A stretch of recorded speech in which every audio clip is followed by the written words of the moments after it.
Testing, testing. All right.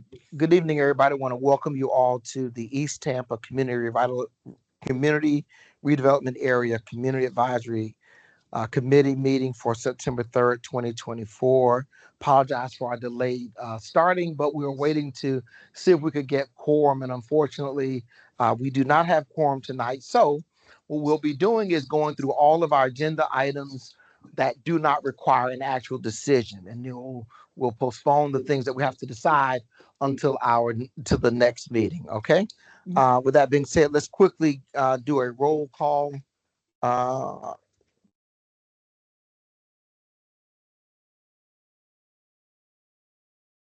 Mr. Cray, do you have a list for me? Okay, got it. Alrighty. Clinton Parish President, Craig Fox, Connie Burton, Noreen Copeland Miller, Ebony DaCosta, Cynthia Present. Donnell. Thank you, Ebony. Cynthia Donnell, Tonette Gaines. Present.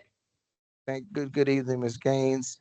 Dr. Grace Glenn, Kimberly Headland, Eileen Henderson, Dr. Jeffrey Johnson, Frankie Jones, Carlos De La Osa, Fran Tate, and Diane Ziegler. All right, good, good. All right. So Cynthia Donnell, you're online? Yes, can you hear me now? Yes, we can. Yes, we can. Okay, Okay, good. present. Okay. All right. So, and just for future reference for everybody, so to establish quorum, you have to physically be present. While you can vote remotely, to establish quorum, you have to physically be present. So let's be mindful of that going forward as we continue. So with that being said, let's open the floor for public comment. Mr. Fox, can you be our timekeeper? Okay, Ms. Tate's going to be our timekeeper.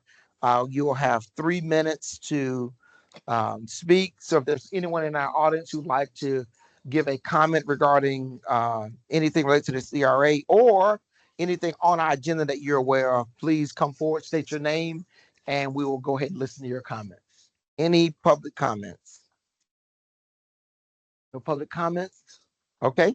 What about online? Do we have anyone online that would like to make any public comments tonight? Unmute yourself, state your name, and you have 3 minutes. Okay. No public comment. Mr. Tate? Yeah. I mean, if you want to make a public comment, I mean, you're public and you can comment. Do we have microphones? Everyone, let's get a microphone over to Mrs. Tate if we don't mind.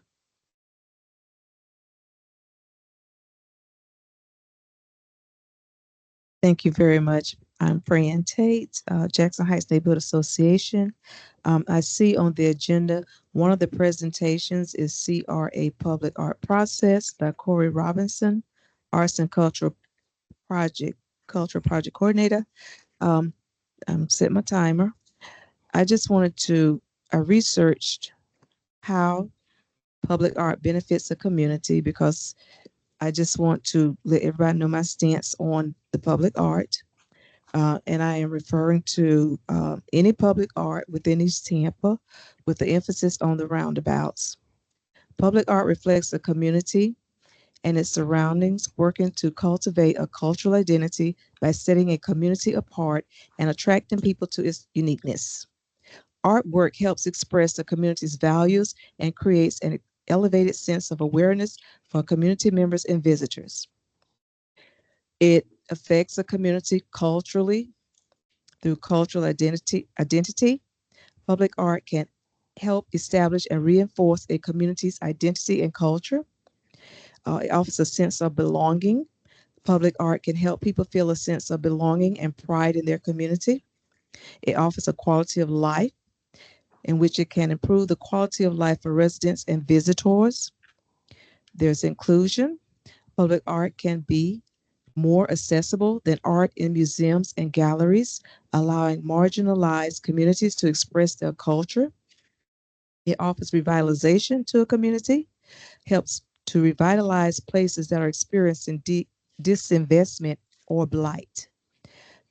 It affects economic growth. It can encourage economic growth. It offers dialogue and interaction. It can spark conversations and encourage people to connect. It offers support to local artists. Public art can provide a platform for local artists to showcase their work. It addresses challenges.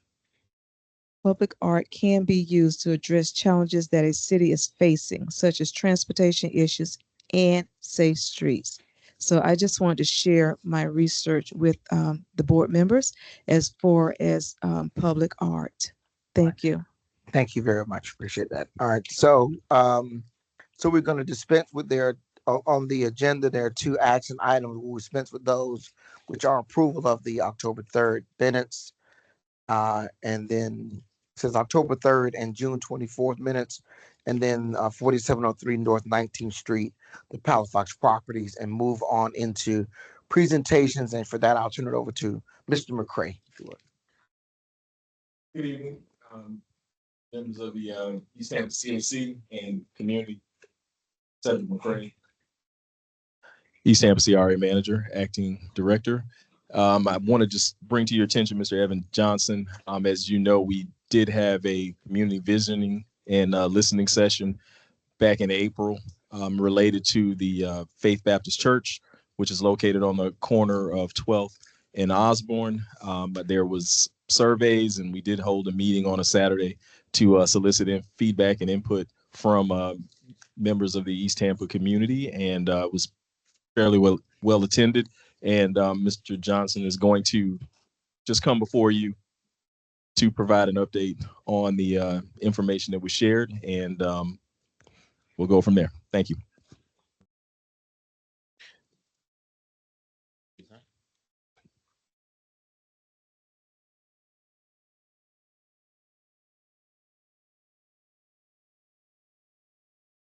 All right.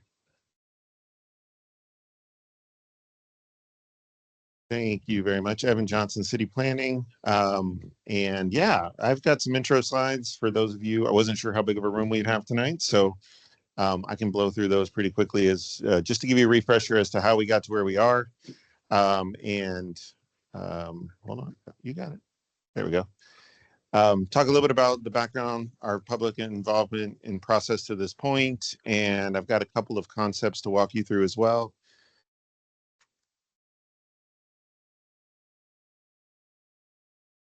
Boom. There we go. So now hopefully everybody online can see it as well, right? There we go. And with that, just going to take questions, answers, take notes, and you know, this process is ongoing, and we want to keep you guys engaged as we go forward. All right, just a real quick refresher. We're talking about the 2.7 acres here at 12th and Osborne. So 12th and Osborne, the old Faith Baptist Church. 3 parcels total. I think the church is all fenced off now and basically secured, waiting for demolition. Just real quick, as far as what we look at when we're talking about planning and how much you can build on an individual parcel, we have different land use categories. So this is actually, you've got an R10 here, which is this lighter color, and an R20, which is the site. That basically means you could get up to 20 units an acre. And so we're talking about single family homes. We're also talking about possibly townhomes, maybe some small apartments, nothing too intense, but that's what is allowed now. We did, this is how it is right now on the map. So what does that mean as far as the types of uses? So medium and lower density, that just means, again, single family, townhomes, think small apartments. Duplexes, some condominiums are potential on those types of sites. Basically look at about 47 units maximum, and that's if everything went well and everybody was happy with the design. You could get up to 47 units total. I will say that one of the, this project was part of a rezoning a couple years ago where they were looking at doing about 48 units, I think. And the community had some issues with that, the design, the intensity, and all of that. So we definitely took that in mind, and that's really why we've gone through this process. You can also do some non-residential, which means neighborhood serving commercial. So think restaurants, small restaurants, coffee shop, less intense type uses. On the site, you could get somewhere in the order of total, like 50,000 square feet of commercial. And while that is, there has been interest in commercial, you'll see in our proposals that we're looking at very small, think neighborhood serving type uses. Now, we did a workshop back in April. There was a survey that went out to the community online, and then we came back to the CAC, I want to say May or June, and we had a conversation here and took some additional input. One of the things we did was a visual preference survey, and I just wanted to walk through some of the results from the boards we had. Essentially, we were showing the ones that had positive votes. This right here is what we would call a kind of a cottage core. It's basically smaller single-family homes, detached homes. This is a duplex townhome style. So these are two-story here with the carport. This is actually a single-family home in the neighborhood, right down, I think, on the south side of the property. These are our commercial examples. Again, thinking small, smaller size. This is in Tampa Heights. This is on Nebraska here.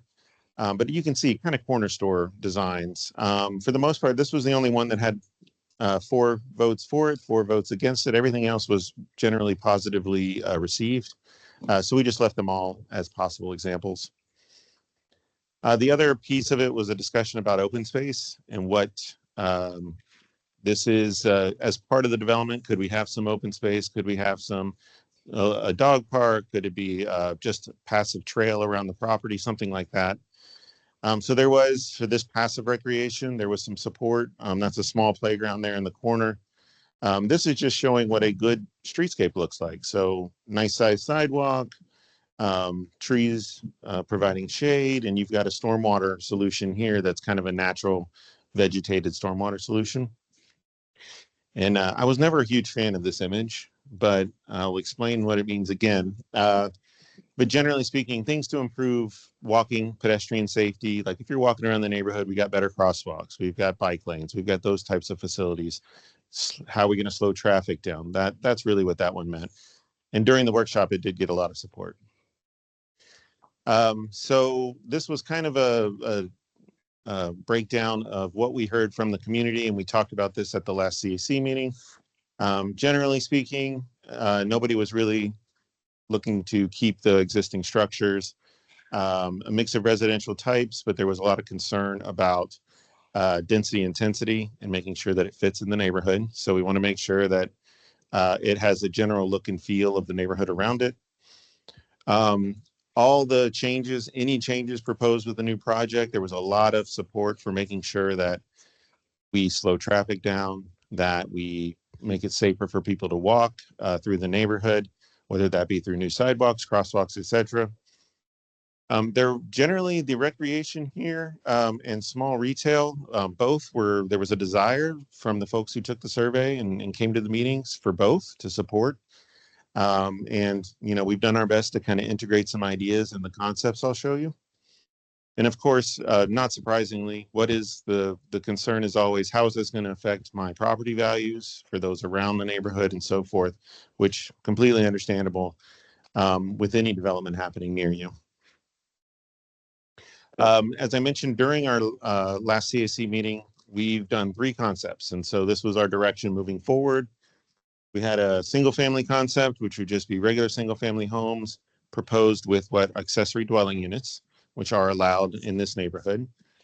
We had mixed residential, which would be a little bit more of a mix of some single family, some accessory dwelling units, and maybe a mix of townhomes or something like that. And then finally, we had kind of the full mix, looking at a variety of residential types on number 3. And of course, just to remind you, of every one of them assumes significant improvements in the right of way. So again, sidewalks, you know, parking improvements, etc. These are generally, this is your legend. I don't expect you to remember all these pictures, but we can always come back when we spend a little time with it. But this just gives you a sense of, these are your duplex or townhomes. When you see these colors on the maps, that's what they're representing. You've got a mix of small single family, larger single family. That's a kind of a commercial mixed use building in the corner. So just give you a sense of what the different types of uses we're going to be showing in the colors. Is everybody ready to see a concept? I'm seeing, yep. Staff is. That's all right. So this was concept number one. This was the single family only concept. Okay, so I'll just run through the numbers here. You've got 13 single family units. We're not making decisions about how tall they're going to be. We're not making decisions exactly what they look like, but these are 1,500 square foot, basically floor plates. So 1 story, 1,500, 2 stories, 3,000, could be a big house. These are your accessory dwelling units. So you've got all the access comes basically on an interior alley. So on Osborne, you don't have any driveways. You have the fronts of the houses and you have, nice sidewalk. Down here on Curtis is the same. And then you have what is coming off of 12th Street, which will be kind of your main alley. Only exception is these two right here. They have ribbon drives coming from Osborne, and that's just because we couldn't quite reach them with this alley design. So we just did some ribbon drives and put the garages in the back. So that's just single family with your accessory dwelling units, 13 houses, 13 accessory dwelling units if everybody did one. So that would be 26 potential units only. The other piece, which is the same in all the concepts, is this is a 1,000 square foot commercial pad with kind of a green space on the west side of it. And essentially, this could be, again, that coffee shop, that small restaurant, retail type use. This is scenario 2. The biggest differences here, again, we have these two single family homes. They have the driveways coming off of Osborne. We have put single family homes along 12th Street. And then this is these are kind of not quite tiny homes, but small footprint single family homes that would be accessed from the rear drive here. And then this is kind of a nice sidewalk with trees. And these are the front facing, the houses face the middle here. It's like a courtyard down the middle. And so this sidewalk here then crosses up to the north side of Osborne, which then goes to your green space, your commercial space on the north side. 31 total units, 40 units if you count the accessory dwelling units. So a little bit more intense. Essentially all single family with the exception of the accessory dwelling units, which are usually rental apartments or something like that, but a different layout, like a little bit more intense layout as well. Same size commercial. And the one other thing I did want to mention, you'll see it in the pictures, but there is some on-street parking that is being assumed that we've laid out in concept. And that would really be to support visitors. That would be to support the small business and just to offer an opportunity for people to be able to park. On-street parking also usually does a good job of slowing traffic down a bit. So that was part of that intent as well. And then the last one, which is most complicated for last, is kind of the total package mix of all the different types of housing units we've been talking about more or less. I'll start here. Same park, same 1,000 foot commercial pad. This is essentially a quad building. So it could be 4 apartments here in the corner. 1,000 square feet per unit. Again, all conceptual at this point, but that was generally how it was laid out. You would have little garages and a possible accessory dwelling unit in the back if you wanted, using this rear entrance again. Single family homes all along Curtis Street with accessory dwelling units, garages, the same here. And then these are some townhomes, some duplexes. So 2 units here, 2 units there. And then these are smaller units, again, smaller single family units. These are about 750 to 800 square feet. They've got a little courtyard. You park down here off of this main drag. And you've got street crossings here and here at the corner. The total number of units is 24 units plus accessory dwelling units. So depending on how many accessory dwelling units you have or how many they want to build, it could go up to, I think we maxed out at 38, but that's 24 units plus any of those garage apartments, essentially, is what that is. And then I do have a couple of images. We did some 3D, just some rough 3D looks at it to give you a sense of scale. These are all 2-story buildings at the most. This is looking from the northeast.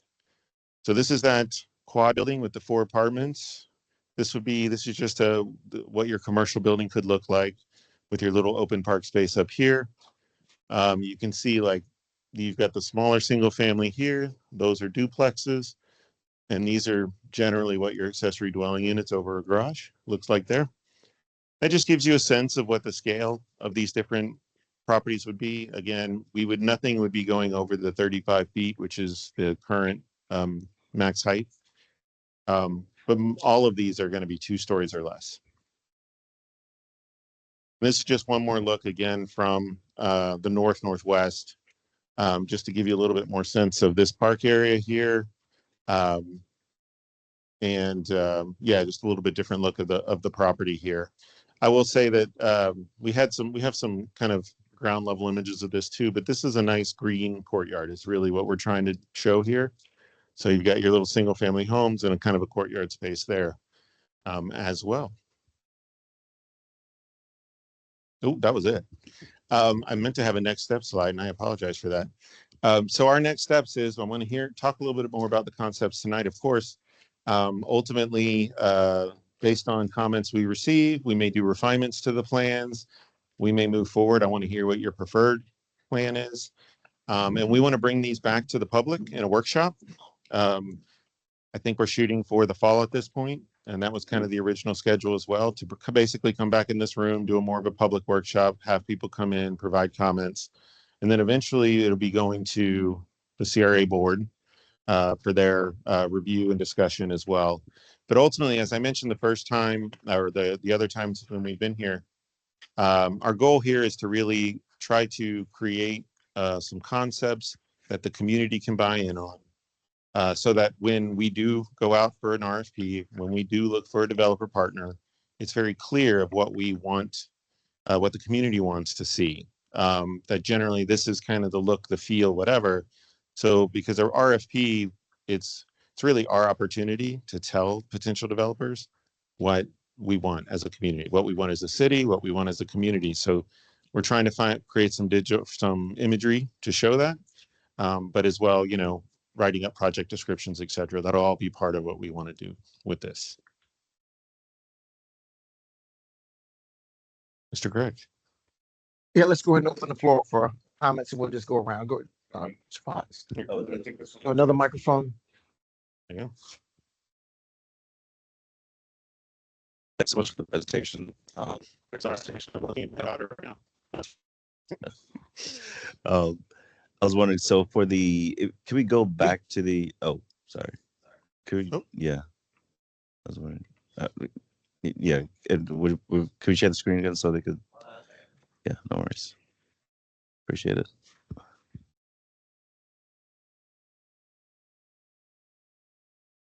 Cool. Okay, so can you go back to the rendering, just any rendering, it doesn't matter which one. So I was wondering for the commercial, do you want to go back to one of the plans? No, that's fine. Okay. That's fine. Yeah. That's fine there. Mhm. So for the commercial one, wouldn't parking minimums apply, or do they not apply now? Parking minimums would apply. There is some flexibility through parking flexibility here. It's only 1,000 square feet, so we're talking maybe 3 spaces at this level. So the assumption for this concept was to do something on the street only. However, there is room for a small lot if that was part of the solution here. What we were a little concerned about was we have some single family homes here. There's maybe a vacant lot or 2 up there as well. We just thought this really worked well for kind of that open space piece of it as well as the commercial. If there's a little, if there's 3 to 5 spaces, I'm sure we can find a way to do it that's still aesthetically attractive and all of that as well. Okay. Yeah, my only other comment was I think it's a good design, especially like the streetscape and just the kind of parking rate from Long Osborne. I think it's like a 40-foot right of way down there, so it's pretty wide. Yeah. So I think that's a good way to introduce street calming along the route. Yeah, and I mean the other advantages, and I know that Andy, when he did the layout, one of the things that he emphasized time and time again, his thought process really was about we have the property. It's one of those instances where we have the whole property, so we really have a great opportunity to improve the streetscape and the public realm. So again, the look, the feel, the size of the sidewalks, the street trees. We don't get this very often. Usually we're fighting, various small rights of way and all of that. So it's a good opportunity, particularly around this project.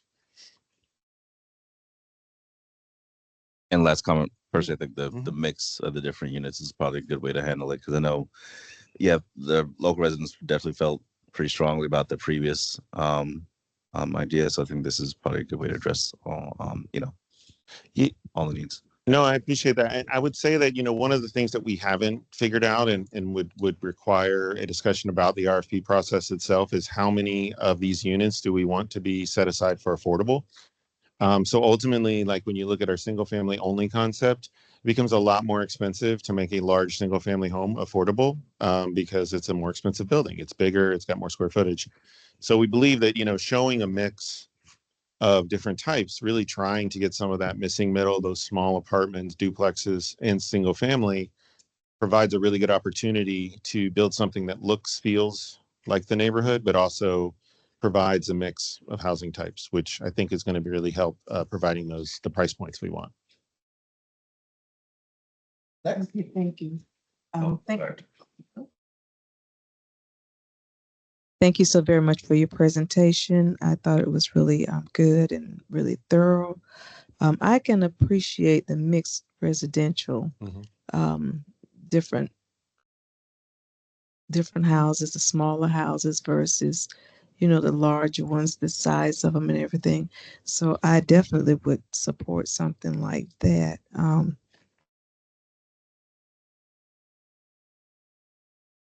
I think that's all I had. Did you want to take this? But thank you very much. Well, and the other thing I would add to that is, which I think is a really important discussion, once you get closer to RFP, is the mix of rental and the mix of ownership, right? Because in a single family home where a townhome allows a little bit more of that ownership opportunities, as well as some of the smaller units for apartments or rentals. Where some people rent instead of, purchase. Yeah, no matter what, it costs a lot to insure a house these days, doesn't it? Even if the price is right. Yes, ma'am. Thank you for the presentation, and I like the mixture of what you came up with. That's great. Good. That's great to hear. Thank you so much. Yeah, my first question was, well, how come there aren't sketches for scenarios 1 and 2? But looking at the pictures, they're pretty straightforward. Yeah. This scenario 2 makes me cringe because it's so claustrophobic. I lived in a trailer park for a few years, so we were smushed up against each other. And also, on sketch 3, I like the best, and seeing it visually is very helpful. Where it says vaulted stormwater if necessary, that's actually like a driveway to access the garages that are all behind. Yes, ma'am. Okay, I don't know the dimensions of that. I would make sure that is big enough to actually put a car into the garage, because I heard in West Tampa, there's some new homes that were built with the garage in the back. And the city council people were taken on tours to say, see, you can't fit your little car. You can't turn. It's too tight. It's impossible to turn into the garage. So I will caution you the design on that. And second, on the potential green space here next to the commercial building, is that going to be fenced off to prevent people illegally dumping and parking there and whatnot? What will that look like? Fenced off or? Yeah, I mean, ultimately it wasn't part of, I think when he did this, he being Andy, when he was working on this, I want to say that he was just assuming, maybe this is like a dog park over here. It's all the way around it. And then you have a fence just to kind of create that buffer between the houses behind. This is really up for grabs, whether it's open or not. Another concept or another way to look at it is you could have this commercial building could have a fence and they have their own little space. And then over here, it's just more open. I mean, ultimately that's going to be a function of cost. And if the community is really concerned about having an open park at night because, you know, what they've experienced or whatever, then I think that needs to be part of the conversation as well. Thank you for the 3 scenarios. I think they're all fantastic options, although I tend to lean towards option 3 or scenario 3 as I think most of us do, just thanks to the diversity in housing options. And while I know there's some concern about density, I think this successfully kind of bridges being dense but not overwhelming for a community. I think the mixture of ADUs, a few select townhomes, and then single family homes is fantastic.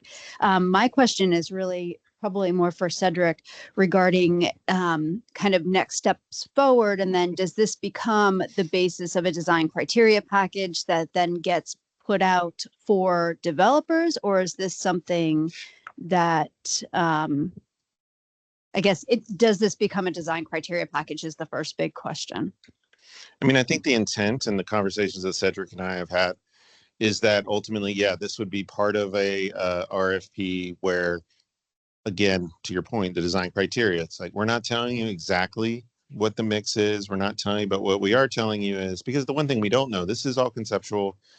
We haven't gone out here yet and, you know, checked in it. I mean, we know we're pretty comfortable with the trees are not in great shape. We feel pretty comfortable with asking for that to be removed. But as far as the most cost-effective way to do utilities and things like that, those are all things that are going to have to be figured out.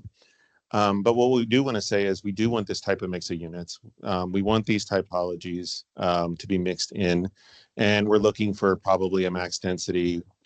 I think the CRA, and depending on how the deal eventually is made, has a lot of leverage in the right-of-way and the types of public realm improvements to go along with it. So there is a lot of opportunity there, but we want to make sure to tell them, like, this is how high you can go. This is the square footage mix we're looking for. And I think a lot of that could be driven by the affordability, where we decide to land with affordability, because there is a cost. There's going to be money to help write down the rents, or, you know, depending on, we all want to believe that the land is enough, but it's not.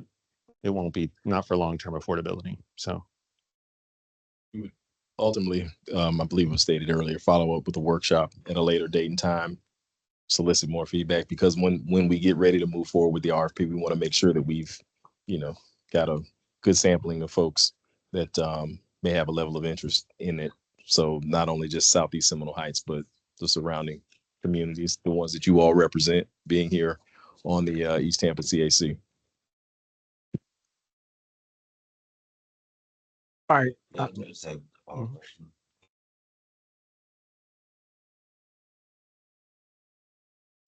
I care a lot about rental units, just because that gives a lot of folks good access to housing. So would we're going down the path where there's a rental unit involved. Would that be something that the city has done before? Or is the thing like Encore and those developments? I know that's a little bit different, but is that along the same lines as the city, or would the city have the similar involvement, or are you kind of charting a new path with having like rental units? So I mean, ultimately, again, I think we're not going to own the units, and we're not going to run the development, right? So I think ultimately it's going to be, we're going to be asking for a certain requirement. And if it's going to say we want a minimum of this many affordable rental units, then they're going to have to bake that in. And it may be the townhomes, it may be the quad with some ADUs. We want to leave it as flexible as possible. But absolutely, I am somebody who definitely supports the mix of doing rental and ownership, because not everybody can afford, and they're a lot more transitional than people who can afford a house and stay there, you know? And so I think it's really important to keep that mix. Ultimately, the way we do it with our regular affordable housing developments, we have land use agreements, and they sign those land use agreements. That's how they get the funding, or in this case, maybe it's the land and the funding. And part of that is a contract that says we're going to maintain this level of affordability and this number of units for a period of whatever that is, 30, 50, we do 99 years on some. Thank you. All right, I had a couple of things. Yes, sir. So I'm looking at the idea and I'm thinking of the idealistic development and I'm thinking about the reality of how people live. Mhm. Most homes eventually, if they're allowed, convert their garage to storage and or living. And so that pushes cars out of the garage. And most single family homes have about 2 cars. And then when the kids become teenagers, you can easily look up and you've got 4 or 5 cars Mhm. around it. So I think one of the considerations needs to be for much more parking, possibly, and the reality that you may have to shrink the number of units. That's the one. Then I thought about the ADUs and also more parking because those folks typically may have a vehicle as well. So could be in a situation where a lot of us probably have gone to visit someplace and you're like, how does there's nowhere to park, cars everywhere. It's and there are people there you come to visit, but the regular folks they live that every day. They're fighting with that parking situation where you got to sneak out at 2 in the morning to move your car so you need to be near. So I would say that for the reality of how people live, that was the one thing that jumped out at me. The other one was, is there going to be any requirement for there be some kind of retention or for runoff or something? Because I Uh, don't on the lot. Yeah, I mean, ultimately, and that's why it does say right now, in yes, you would have to have some type of vaulting or a small pond. Okay. And again, I think if you did a small pond and you pick the lowest spot and you drop a house or two and you put the pond in, that is an option. But again, I think because potentially we have the CRA involved, a vaulted solution will handle the stormwater under your drives, and then you can maximize the number of units, which I think that's a conversation once we start looking at actual infrastructure costs out there. But there certainly will have to be, per the stormwater requirements, there would have to be a stormwater solution. Okay. I think that's enough. Where we are, just some thoughts that were in my head as we go forward. And one more thing, and I will do this anytime we come back, and certainly when we go back in the public, we've got like between on street and off street, we've got almost 70 spaces for 24 houses or 38 units. I'll make sure to have like the calculation so you can see Okay. how that compares to the code itself. So you can see that we've done our best to kind of give extra parking wherever we can for all those reasons, because people have visitors, people have Okay. 80 unions. Let's bounce over to online.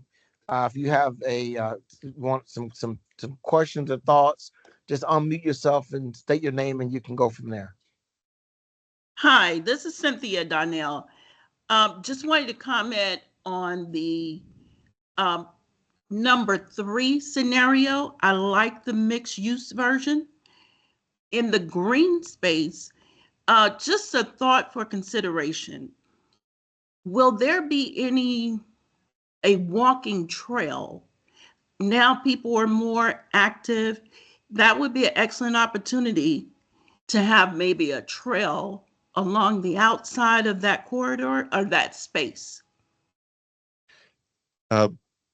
I would say that would be 100% consistent with what people said they wanted to see. So it makes perfect sense. Again, we didn't really lay out anything in that green space except to say that there's going to be sidewalks around the whole development, and there is going to be this green space. So there certainly could be some trees and a nice little walking path around there as one of the options for sure. And that would be consistent with what people were asking for in the workshop. Okay, excellent. Thank you. Anyone else online? Comments? Any other board members online that want to comment? Unmute yourself and you can go from there. Anyone? Good evening. It's Ebony DaCosta. Okay, I go just ahead, want to Evan. say just wanted to say thank you so much for your presentation. It appears that scenario 3, I concede with the rest of the board in regards to this kind of gives us our mix of satisfying all of our issues and keeping the community in mind at the forefront of this ideal and project. But I'm with Attorney Parrish, just thinking about, in our city, you have to have a car. So parking is a concern that I think that we just got to make sure that we, I know this is just for, a draft, but that we keep that in mind. And then just also the active living space area as well. But great presentation. And I think we're moving forward in the right direction. Thank you so much. Any other board members online would like to ask any questions or provide any comments? Yes, this is Ms. Gaines, and I would like to also thank you for the presentation. And I would like to piggyback off of Mr. Paris as well as Mr. Costa regarding the parking issue. Just to kind of take that into effect, about the parking and like where would the parking be? I'm kind of trying to visualize where that parking would. So the way we showed, for scenario 3, all the parking for any of the single family homes was going to be shown as in garages that are behind the units for the most part. We have street parking that has been laid out on Osborne, Curtis, and 12th. In addition, and so we've kind of showed the parking either immediately behind the unit, or we've got extra parking on the street, but we were trying to meet the parking requirements per the code off the street for any of the development. With that being said, when I do bring it back, I'll make sure that we break it down like in a nice table that kind of speaks to this many spaces are required for the single family, this is what's provided, et cetera, et cetera. So that way, and the Seminole Heights code is a little different. So I didn't want to quote all the ratios right now without going and taking a look at the code to make sure I'm speaking correctly. Okay, and so when you're saying like the parking is the parking on the streets, is that gonna kind of mimic that in Ybor? Like it looks like the street, you barely have any street room and the parking is along there. Is that what you all are considering? Or you just can't elaborate? Yeah. What I can do is, Ybor is a unique example. I'm trying to think off the top of my head of a good streetscape. Yeah, there you go. Thank you so much. The new Columbus Drive. The new Columbus Drive. In Ybor, where they did the on-street parking, and they did what you would call bulb outs, where you have the crosswalks. That's kind of the look and feel of what we're trying to do. It should feel a little bit more like that. Columbus is a little wider, but this is a pretty wide right of way, a pretty wide street. So I think we have the room to do it. But I can, again, I think as we do a workshop, I want to make sure to bring maybe some, excuse me. My daughter's here tonight. Sorry. I want to make sure to bring some imagery of good examples, particularly from around town. I think that would be helpful. Okay, thank you. Thank you. Thank you. I don't think we want to stress you or the young lady out much further than that. And no, any other question, I want to thank you very much for your presentation. And thank you so much. And thank you for allowing my daughter to hang out. All right, Mr. McCray, with that being said, let's move on to the CRA public art. Yes, I'm going to invite Mr. Robinson up, and Chris, if we can pull up the, thank you. Pull up the presentation for public art, and you heard one of the comments from Ms. Tate earlier this evening. And so I know that was in lieu of the presentation you're about to hear. Corey's been with us a couple months now. 3 months. 3 months. And, been doing a phenomenal job and really immersing himself in the CRAs. And we've done some ride-alongs and just kind of talked about some of the priorities. Each manager's had an opportunity to spend some time with him. He and I did spend an extensive amount of time in East Tampa and I wanted to highlight a few things to him, and I'm pretty sure Ms. Tate's already spoke to one of them earlier during our comments. But at this point in time, I will acknowledge Mr. Corey Robinson.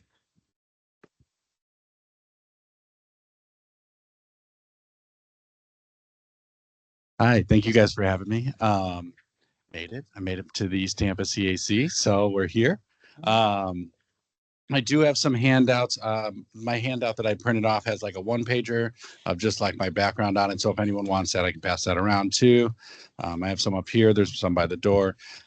Essentially, I've been a professional artist for over 20 years. I managed public art, not public art, but private art for Urban Outfitters, created that art and installed it globally. Since then, I managed public art for Creative Pinellas, nonprofit in Pinellas County. That's what I did for the last 2 years. And now I'm happy to be here in Tampa. I'm a resident of Tampa, so I'm Tampa Heights. So I've been here since 2010. So really love to be involved in the communities. But that's a little bit about me. We're not really here to talk about me. So we can start with, so this is a draft.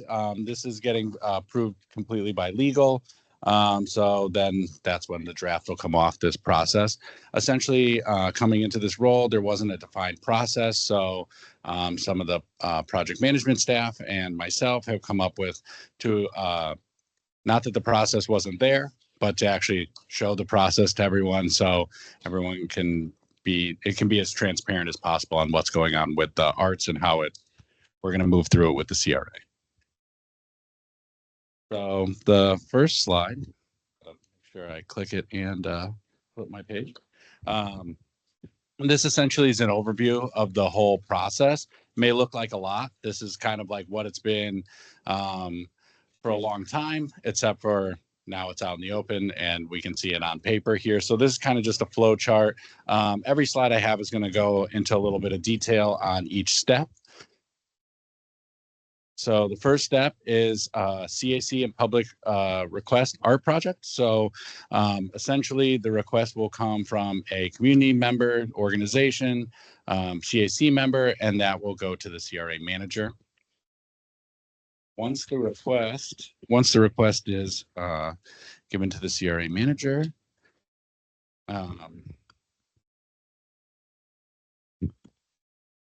we will look at the CRP and see if it meets the CRP, and if it does, or the SRP, we'll confirm funding and we will start developing a project worksheet. This is a project worksheet that we've kind of interpreted and created. This has already changed a little bit. Like I said, this is a draft, so some things are being added per project, some things are being taken away based on the needs of the CRA and the project. But essentially this draft will help create the scope. It'll help create the call to artists. It'll help get all the details down for the actual project, because without having all this stuff kind of documented in the beginning, it's hard to get the exact artist that you may want for the project. So this just kind of helps develop it all.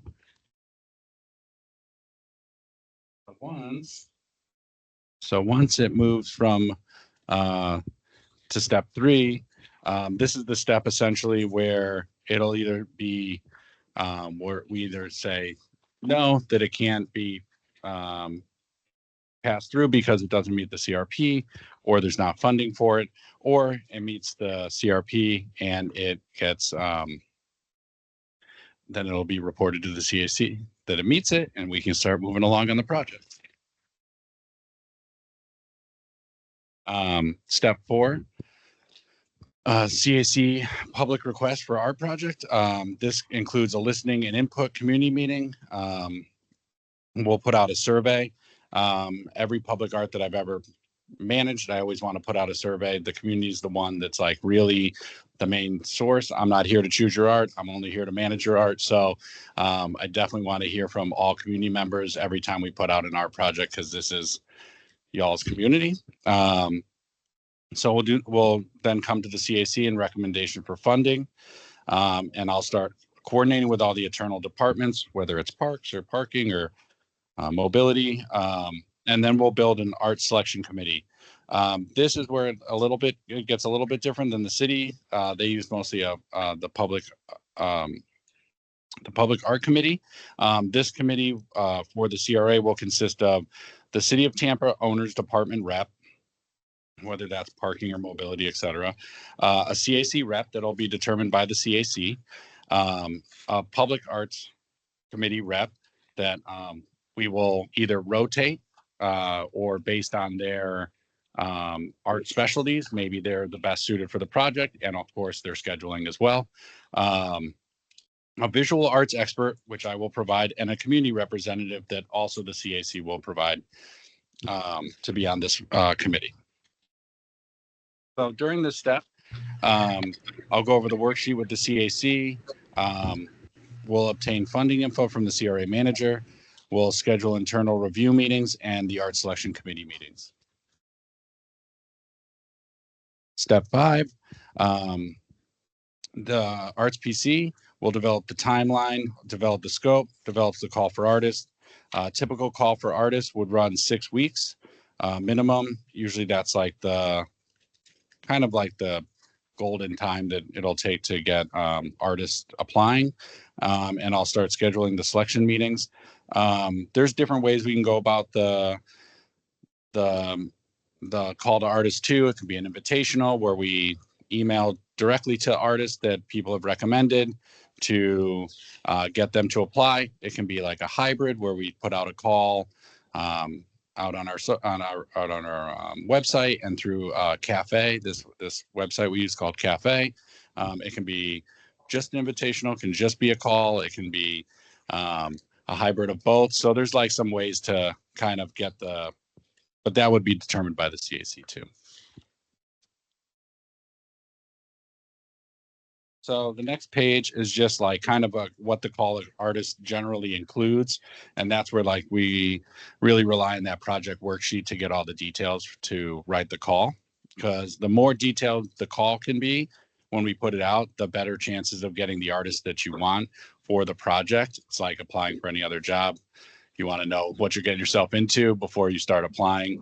I know in some situations, my art doesn't translate always to the call I'm applying for. So you want to find out all the details and not waste anyone's time. Step 6. So on step 6, let me just grab the clicker over. Step 6, this is when the call closes. The applications will go through an internal review. That'll be me. I don't ever want to provide the art selection committee with 100 applicants when only 80 of them are qualified. Some projects require more extensive qualifications, so that'll just kind of be a little bit of a background. And then the art selection committee will determine the final selection or the finalists. What I mean by this is the art selection committee can easily find one artist and all agree and be like, this is the one, this is the person we want. Or they can select a few finalists. We then pay, whether it's if we have one finalist or 3 finalists, we then pay them a design fee to come back and propose to make their proposal. And then the art selection committee picks its finalist and the artist will be notified. You can see the art selection committee over there. Is that right? So the next page is just kind of like a little drawing of like what makes a good call and like the guide to public art. So just for fun. And then this is kind of like the hierarchy of how it goes. It goes from the CAC, the art selection committee, and then the CRA board.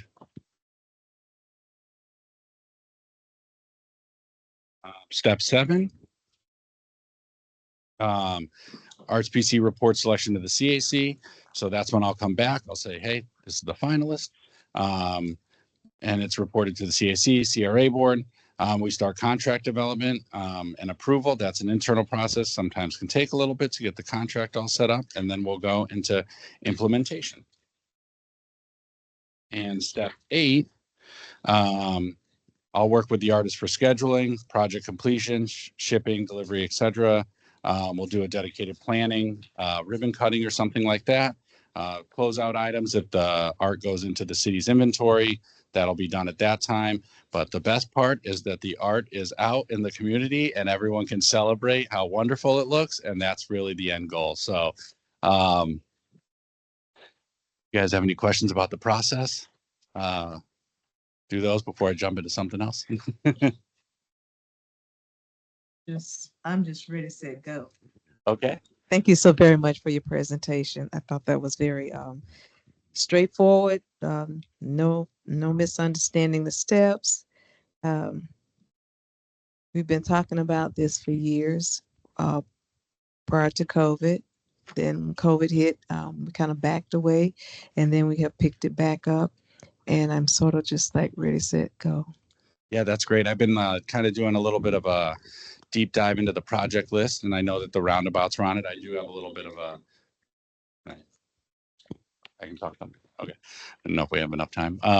So the last board meeting, Councilwoman Hurtak made a statement saying that she was concerned about the damage being done to the roundabouts, like on the signs and stuff. So I've been reaching out to Mobility.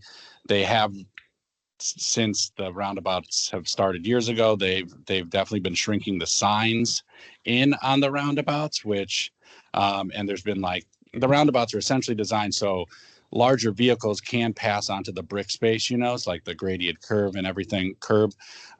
So it is meant for some vehicles to come on.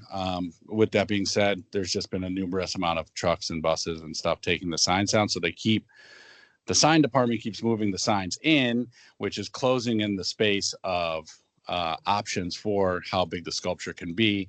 So right now I'm working on getting a set size for each roundabout to find out what we can actually put in these roundabouts that's going to not cost the city to insure them if they were damaged, not going to cost the CRA money to be putting out for something that's going to get damaged.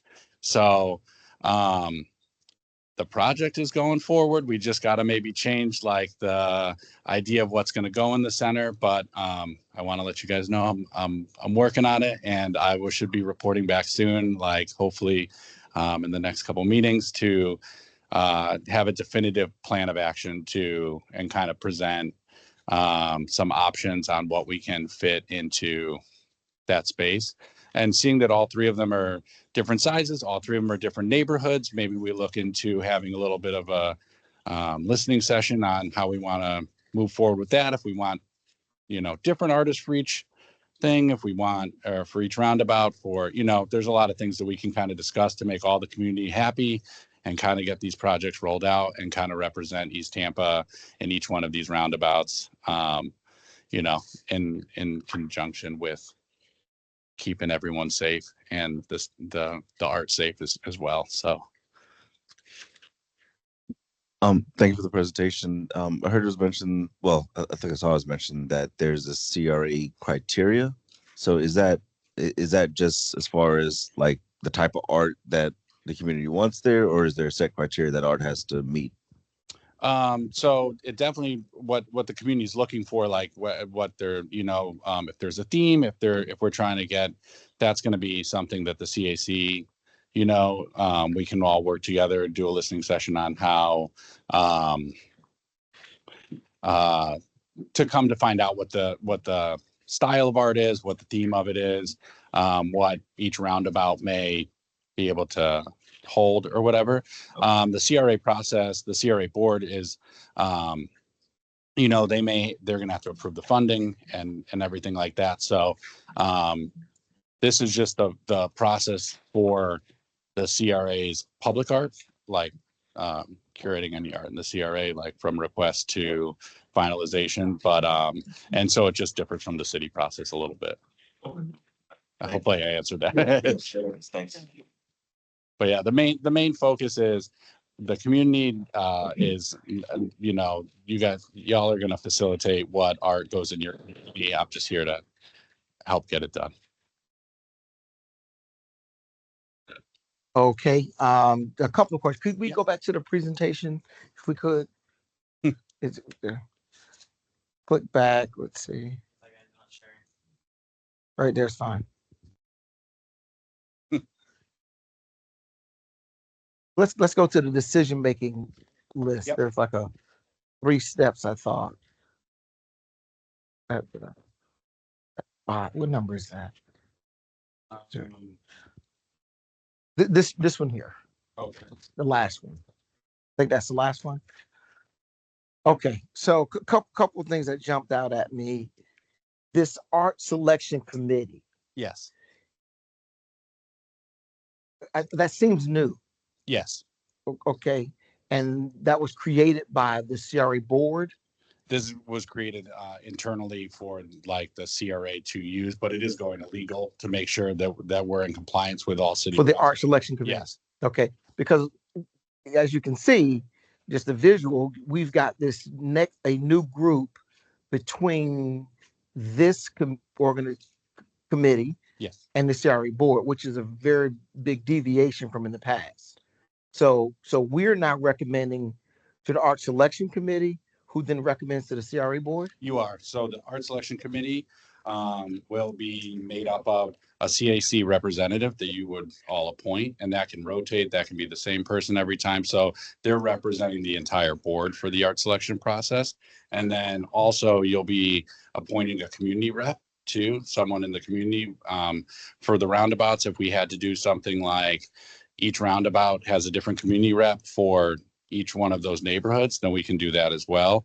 And then the other people that would be on the board are kind of like city process, like public art committee representative, because usually they would be on the entire selection for a city process, like the public art committee. And then we have to have a city of Tampa owner department rep. So for example, like mobility they have to be there to be able to speak on any issues with the roundabouts or anything like that, for example. And then a visual artist expert would just be someone that's in the community that would volunteer their time, that we would appoint. The art staff, me being the art staff, would find someone that like either has a knowledge in that area, is in the community, that's an arts expert, and that like and that can speak on the project. But the CAC would choose their own representative and choose their own community representative, and that would kind of be like the part where when it is the triangle where it goes from CAC to the art selection committee, the CAC is still involved, and so is the community, being a part of the art selection committee. Well, it appears to me that the CAC's input and ability to influence the decision making from this model has been severely diminished, because now you've got the CAC rep, which is someone from here. We've got a city of Tampa owner department rep, this visual artist expert, which this committee has no say so in who that selection process is. So it's a very clear to me the ability of the CAC as a representative of this community, even bringing in a third party. I mean, we are the community reps. So you really don't need another community rep, because we are the community representatives from the various neighborhoods and things of that nature. So what is happening with this structure is it dilutes the CAC's ability to influence what actually happens. Now there are about 4 or 5 other people, and I can tell you now, you're going to have somebody from the city of Tampa sitting there. They're probably going to have more weight than anyone else as to what comes out of the committee. One of my thoughts would be you flip this around. The art selection committee brings recommendations of what should go to the CRA, and the CAC makes that decision as to what goes up. That puts, hold on for a minute, Yeah. that puts the CAC back in a very clear position as to influencing what finally happens in this community. A lot of these people up here have very little, they're not stakeholders in this community. And I don't know if, I appreciate visual arts experts, but I mean, art's in the eye of the beholder. I wouldn't want some expert who decides this is a beautiful piece of art, and the community goes, I don't know where this guy came from with that idea. It's not part of our culture, our community. But from an artistic standpoint, it would be something that would be acceptable. So that's my recommendation. I don't know if you have the answers. I want to get just on the record. I think this should be flipped around. I think the CAC should be the final step before the CRA board, not before some art selection committee. We would now, because basically, if I'm just putting this on the record, the CAC now is making suggestions to the art selection committee, which is made up of various stakeholders who are not necessarily East Tampa stakeholders. We're talking about East Tampa CRA money, but we've got these outsiders now influencing kind of what. So we'll just take that as a suggestion. That sounds As great. to how it gets looked at. There is some city process involved in this that we can't get around, that the hands are just tied, because it could go in a different direction where it's all not even CAC and community No, it representative. couldn't. No, it couldn't. Oh, well, I'm not sure No, about the no, process listen, before. let I'm me sorry. let me point. Yeah, We're talking about East Tampa CRA money. That's really what the authority should sit. It really should be real. This is a key sensitive point I have with how the city has handled this community, coming in dictating what happens in this community, and pretending like we have some say so in it. And this structure is an affront to that. Not that you did it. I'm not. I just want to make sure these points are on the record so that when you go back, people can really kind of take a look and say, yeah, we've kind of, diminished what the CAC is really doing here. How can we may rethink this and make it work properly? So let's leave that where it is. okay. The other issue I want to bring up was beyond the roundabouts. I think there was some discussion about some signage Yeah, being gateways. done. So probably one of the things that will be helpful to us is a list of what's currently in the hopper of Okay. projects, so that we can kind of, because a lot of us were not here when some of those decisions were made, and as you heard, a lot of stuff got put on hold and the pricing changed, and I think there needs to be a reassessment, kind of what's in the hopper, and reprioritize maybe what the community thinks should be the priority on that list, and kind of get those things lined up. So That sounds great. if we can get that, I think we could be probably moving in a much better direction. Yeah, So, that sounds all right. perfect. So okay, enough out of me. Let's see if online if we have anyone who has some comments. I think Let's go on. Let's get the one that didn't first. You didn't get a chance to get, did you? No. Go. Let's go ahead and finish in the room. Let's pass it around.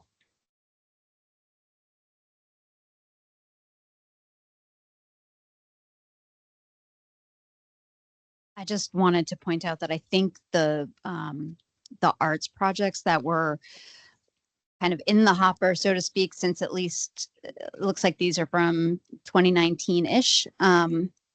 They're on this, but that there are other arts projects that have been communicated from the neighborhoods to this group that we probably need to go back and look at that strategic action plan and figure out where we are on all of those. That may be something that gets incorporated into private development versus something that runs through this process. Then going back to your point about can you flip to the triangle?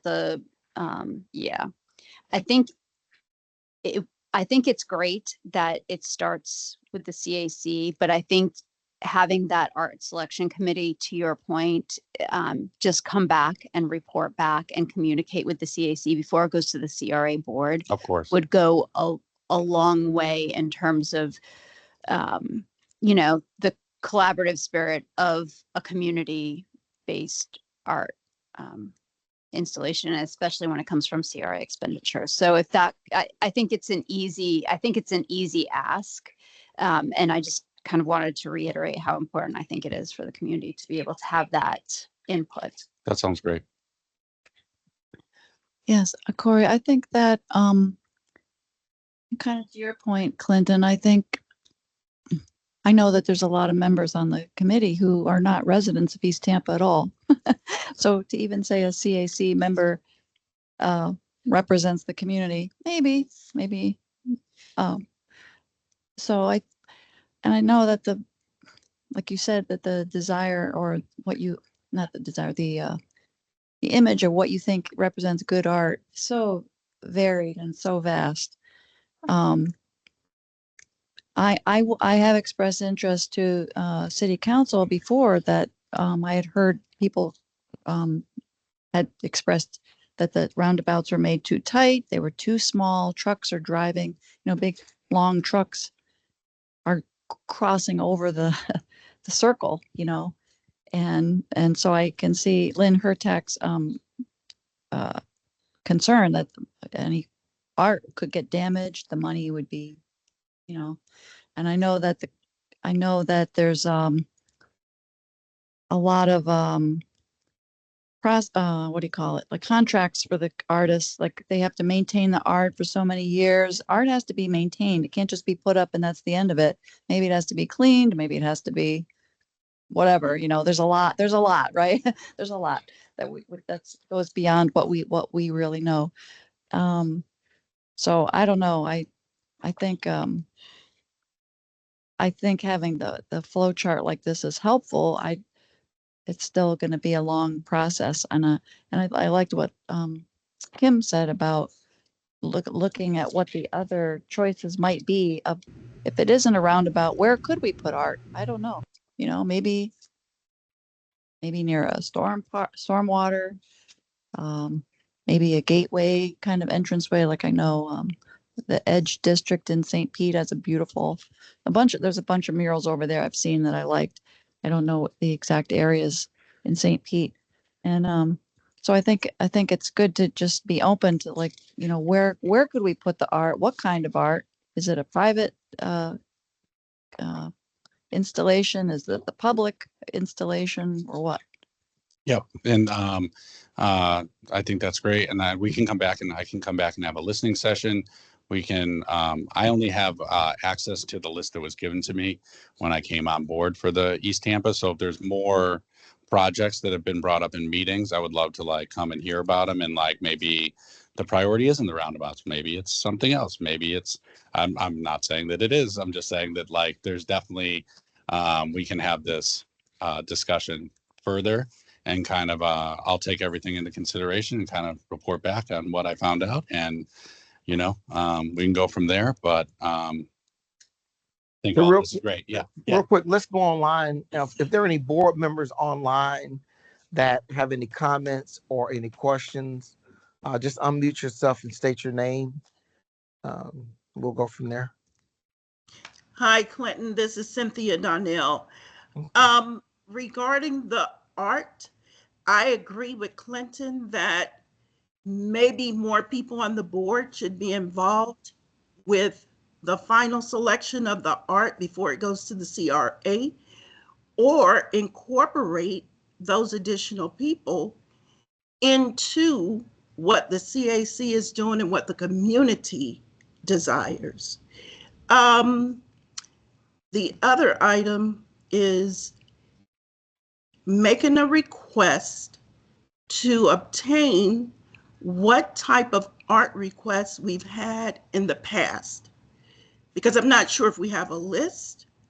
I've heard about signage for quite some time. What type of signage? So again, making a request to provide at the next meeting what type of art requests have been put out there, or what's currently in the hopper. Thank you very much. Any other board members online who would like to make comments or add any questions? Unmute yourself and state who you are. Yes, good evening again, Ebony DaCosta. I'm definitely going to piggyback off of Attorney Clinton Paris and also Cynthia. We are here to put the community's ideas, wishes, desires at the forefront, so we don't ever want to lose sight of that. So I think, how we make this, hierarchy make more sense, whatever that looks like. I am in agreement with that we need to revisit that so that we don't lose sight of truly what the community, wants, and that it's a true reflection of the community and the culture of the community, etc. And I have heard, just as you have as well, Cynthia, of other, prior projects, signage and things of that sort. So a list of what we've discussed already, kind of had discussions about, and what's in the hopper so that we can start making some decisions in hopes to get some execution soon. And thank you for your presentation. Oh, thank you. Okay, thank you very much. Okay, any other board members online who would like to ask questions or make comments? Unmute yourself, and the floor is yours. Outstanding. Ms. Tate, you had a follow-up. One more, yes, a follow-up. Okay, thanks. Okay, thank you so very much. When we discuss what's in the hopper, if we look at one of the agenda packet, it tells us what we discussed and how it was prioritized. And I think that we should hold to what is already prioritized and already discussed. It's sitting here, we don't have to guess. It says the Storm Pond Project, North 22nd Street is a high priority. And then it goes on down to 10, 11, 12, and 13, high, and then medium. So that's already there. I just want to say, Attorney Paris, in your absence, we're really going to miss you because you're a true fighter and a true soldier for this community. Just what you said, others coming in and make a decision for what the community and what the CAC is asking for, that's a no-no. That art selection committee, yes, I agree with you and Ms. Donnell, and I think Miss Ebony DaCosta. We know what we want. We're on this committee. We're in the community. Some of us. You're right. Somebody can come in and easily say, okay, yes, thank you for your decisions, but based on this, and this, this will be the project that we're going to erect in those areas. Give the CAC a chance to spend the partnership money. I mean, the CRA money. Give us a chance to make decisions. Give the community a chance to come in and decide. We've been talking about this forever. And we appreciate your hierarchy and everything, but at Art Selection Committee, I think we have enough members in the community that can make a decision, a good sound decision on what type of art, signage, and everything that we would like to see in East Tampa. Thank you. All right. Thank you so All right. much. Thank you very much. I appreciate you coming out and look forward to further updates. All right. Mr. McCray, let's move the agenda. And I think what's up next are staff reports.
Good evening again. He's Cedric McCray, Tampa CRA manager.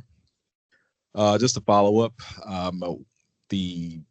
since our July meeting, the city council approved the contract for the Fur Wegman and Banks Architects PA firm that was selected to move forward and complete the East Tampa Community Redevelopment Plan update.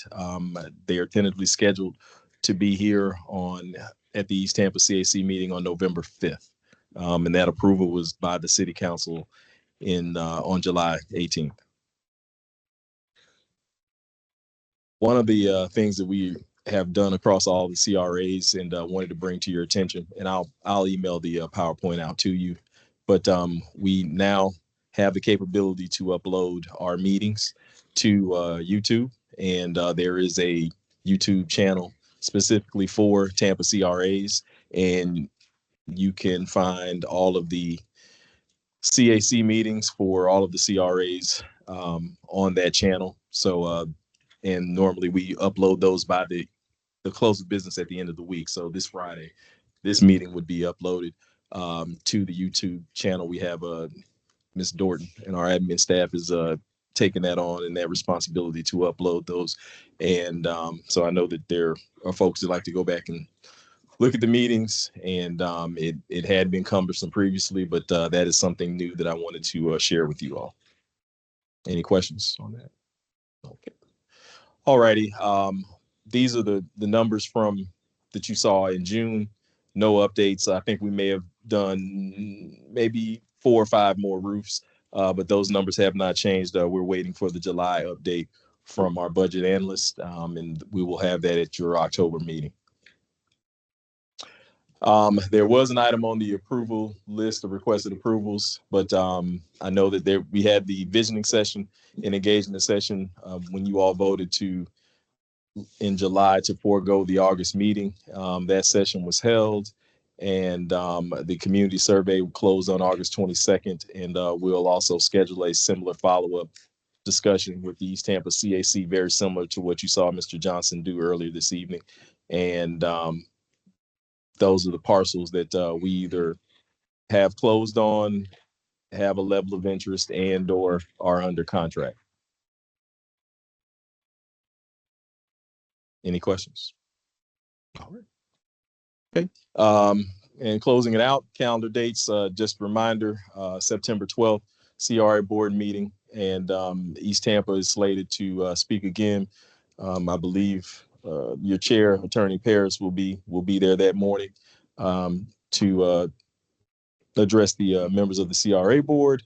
We have our next scheduled meeting on October 1st, and the following CRA board meeting will be October 10th at 9 a.m. Any questions? Ms. Tate? Yes, ma'am. Could you, I know you talked about it. Could you please refresh us on the process of bringing on board members and board members exiting? I know there is a printout about that, but if you could kind of Yes. speak on it. Yes. So we have several board members that their terms will be expiring at the end of this month, and we've solicited those neighborhoods. If you remember, when we did the reorganization and it was approved for the restructuring and CAC policies across all the CRAs, East Tampa had 15 slots. We did a wave this past year. Several of the folks assembled in the room currently were on that appointing list, and then we would have another 5 or 6 slots that would be available. We have contacted those specific neighborhoods, and I believe we got responses from 3 of them. So we are looking forward to moving forward with the 3. 2 of them are neighborhood based, and I believe one is at large or ex officio. No, I'm sorry, one is at large, and 2 of them are ex officio as it relates to the CDC of Tampa and Ybor Heights Neighborhood Association. We've received applicants from them, so that's what it will look like moving forward at this time. Did I answer your questions, Ms. Tate? Yes, sir. And if so, if you all would like me to, I can resend the PowerPoint that kind of explained all of that. I believe we covered it last November, if I remember correctly, during the CAC meeting. But I'm happy to forward that out to you as well. So we probably won't have a 15-member board. Unless, and I've had some conversations, we'll probably be re-advertising and soliciting those neighborhoods. And what happens is, per the change in the policy, it will be, those positions will turn to at large. So then it will be open to. At large. Correct. Thank you. Yes, ma'am. Any other questions? All right, that concludes my report. All right, let's see. That include you covered announcements too, or Mr. McCray, did you covered announcements? Okay. All right. So looks like we've covered our agenda. As you heard Mr. McCray say, at the end of the month, there are a number of uh, CAC members that roll off. I happen to be one of them. Uh, this is the first time I've ever served in a capacity like this. I've been on here for 4 years now. I've always felt that I was most effective when my name was not being called and my face was not being seen. But it has been really, really a pleasure. And I think this process, from a selfish standpoint, has helped me grow in my ability to think beyond what I really appreciated from my initial thoughts. I've had to go back and rethink about things. And I think ultimately for me personally, it really has helped me grow as a person, being a representative in what I do as a lawyer. So I just want to thank this community. I want to thank all of you all for having confidence in me to give me the opportunity to serve in this capacity. I intend to continue to be involved in our community, and I wish you all and this committee well in the future. With that being said, we are adjourned. Thank you, sir.